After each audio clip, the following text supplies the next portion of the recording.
Hi అండి. మేము lunch లేకపోయినా ఉంటాం. కానీ స్నాక్స్ లేకపోతే అస్సలు ఉండలేము. స్నాక్స్ అయితే కంపల్సరీ ఉండాల్సిందే. ఇంట్లో ఎగ్స్, బ్రెడ్ తప్ప ఏమి లేవు. ఏం చేద్దామని ఆలోచిస్తుంటే, సర్లే కదా బ్రెడ్ ఆమ్లెట్ వేద్దామని 4 ఎగ్స్ తీసుకొని, half table spoon salt, half table spoon కారం వేసుకొని బాగా బీట్ చేసుకొని, ఇంకొంచెం షుగర్ వేసుకొని దాంట్లో ఇంకొంచెం బీట్ చేసుకొని పక్కన పెట్టుకోవాలి. ఈలోపు అయితే ఒక పాన్ తీసుకొని నేనైతే బటర్ వేసుకున్నాను.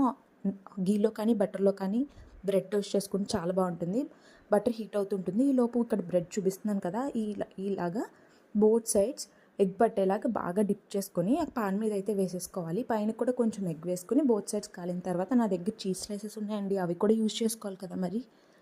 ఒక చీజ్ స్లైస్ మిడిల్లో పెట్టేసుకొని ఆ బ్రెడ్ కూడా పైన పెట్టి పైన ఇంకొంచెం వేసి లిడ్ క్లోజ్ చేయడం వల్ల ఏంటంటే చీజ్ అనేది కరిగి చీజీగా బాగుంటుంది.